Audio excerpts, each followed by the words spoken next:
Today, we're going to talk through a couple of things. We'll kick things off by discussing some of my recent videos and people calling me, a hater, a negative Nancy, somebody that does no good for this hobby and the like. So I'll share my thoughts on that. And then we'll kick things off into something that's a little bit out there, actually. How sports cards maybe relates to cheddar cheese. And you'll hear my thoughts on that in a second. I just saw this, Instagram reel and I thought it was pretty interesting. So, just bear with me because I think you guys might find it interesting as well.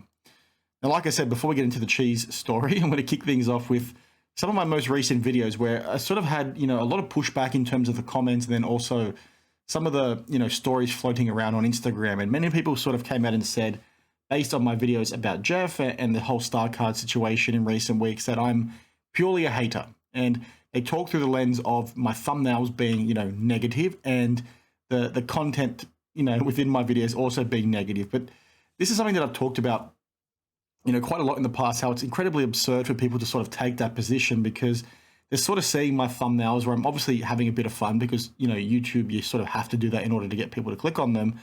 But they sort of see this and that's where they stop. But when in reality, if you're consuming my content, and I'm sure each and every one of you, if not most of you would agree, I should say, would be, saying the opposite. I'm not a negative person. I'm highlighting, these bad things that sort of happen within this industry to then try and get a positive outcome for people, whether it's through, education, in terms of making them aware of a certain scam, or bringing to light some of the, BS that happens with content creators in this space, where they're clearly paid for individuals, they're clearly giving you an opinion, and are maybe not always disclosing that, or they've got, the blinkers on because they're trying to suit their own agendas. There's a lot of this sort of stuff that happens in this industry, and ultimately, it shouldn't ruin the fun of card collecting. Card collecting is fun. We collect cards for a reason because we're losers, we're nerds, we like to have fun.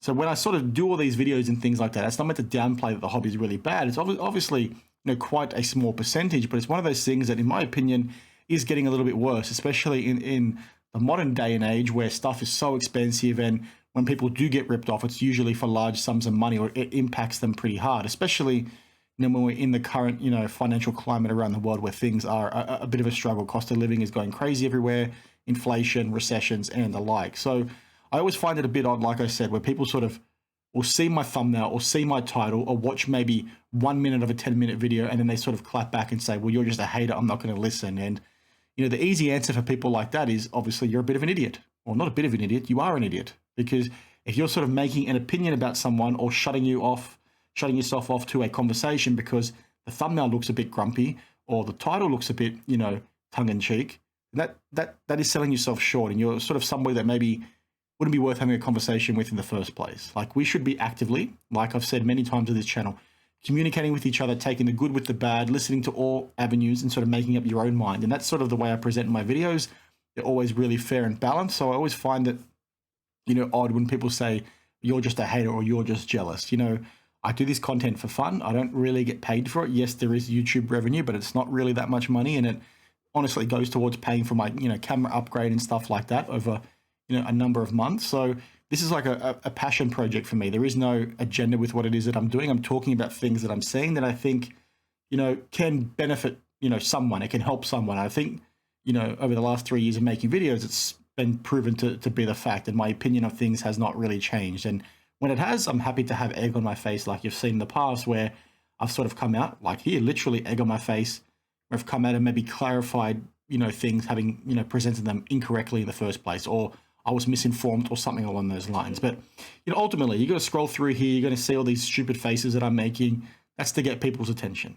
And the counterpoint is people say, well, why don't you do something different? Why do you always have to talk about this sort of stuff? But people come to my channel now for that sort of thing. So I'm not going to go ahead and do random things that they're not interested in. And that's not to say that I don't enjoy what I do, because I do enjoy talking about these things and giving my lens on the situation. But in the past, where I have tried to do something a little bit different, like you saw with my Fish and Rips video, it didn't really get that much attention. And that's all well and good.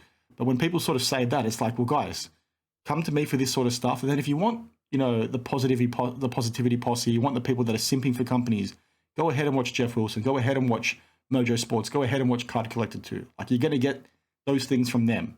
You don't say to those guys, why are you positive all the time? You say to those guys, why are you sort of ignoring the bad things that these companies are doing? That's what you should be saying to them. And I don't think there's an example of me maybe not doing that, because again, I've highlighted a lot of good stuff that happened in this space too. And by talking about these things, we're trying to uplift the hobby, not put people down. And I think genuinely the people that think I'm putting people down for the sake of it are completely missing the point, and they're probably smooth brains at the end of the day. So, it is what it is. Let me know your thoughts. Like I said as well, at least I think I did, there were some Instagram stories going around talking about the thumbnails themselves. The thumbnails, guys, they are negative, right? But that's how you get people to click on YouTube, right? People are not going to click on things if they don't think it's interesting. So the whole thumbnail game, the whole title game is a bit of, cat and mouse. You're trying to get people's attention. But watch my videos. Watch the whole thing. Don't just watch half of it and think, you formed your opinion, because you need to watch the whole thing in order to understand what the heck I'm saying. And sometimes I do ramble like I'm doing right now, but you pretty quickly catch up people that are talking smack and talking shit when they say certain things, clearly having not watched the video. That's happened countless times over the 559 videos now that I've made, which is insane. But especially in the last couple of weeks, where people sort of came out with these star cards and got very emotional, very defensive about the things they own, and said I said certain things, but didn't actually listen to the video where I clearly said the things that they said I didn't say. So yeah, I'm rambling now, but you guys get the point. Now, like I said in the intro of the video, I'm going to talk about cheddar cheese and how it relates to sports cards, or at least how I got my brain flowing, and I want some input from you guys too. I was doom scrolling on YouTube one night and saw this video here that I'm about to play. And the guy basically talks about, cheddar cheese and how things change, trends change within the industry over a period of time. And sort of what happened was what's old became new again, and people have been paying premiums for it. And I saw this and I was like, well, how does this relate to sports cards? And I'll talk through that in a second. But what this guy essentially talks through is that, in the 70s, people decided to change their approach with selling cheddar cheese. Now, historically, what he says is that people would sell it with the rind on it, like the skin, basically. And then all of a sudden, people decided to start selling it like this without the rind, so they could start charging a premium for it. So it's essentially the same thing, but they're charging a lot more money for it because it's been presented slightly differently. And the reason why this is sort of interesting is because everybody started to copy that trend. And then all of a sudden, in recent years, people started to sell it with the rind back on there and therefore start charging a premium again, i.e., like I said, what's old has become new again. People are sort of taking an idea, changing it, charging a premium, and then all of a sudden, years later, history repeats itself. They reverse what they did and therefore start charging a premium again. He also started talking through, the Amazon Kindle, right? It's an ebook. People started buying those. They got really into those. And then in recent years, again, traditional books have started to go up in value again because people like something different, right? The nostalgia is back.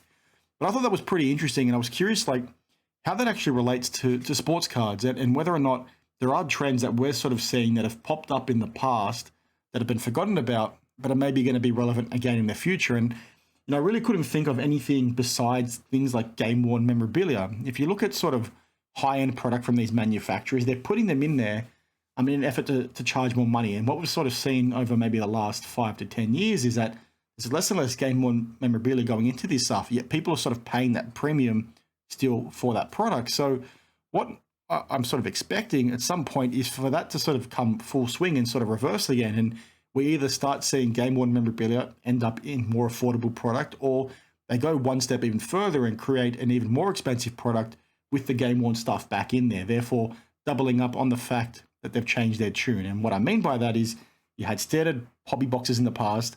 They all of a sudden create these expensive ones like Exquisite with on-card autos and game-worn memorabilia. They then take out the game-worn memorabilia out of it. Apologies for the cough. They then take out, the on-card orders and put sticker orders in there, yet keep the price the same. So what's going to happen? Eventually, they're going to push the price even higher, put those things back in, and then repeat the process. And I thought that was, really interesting off the back of seeing that video about cheese. I genuinely think we're going to see that. And I think we sort of are with things like Eminence.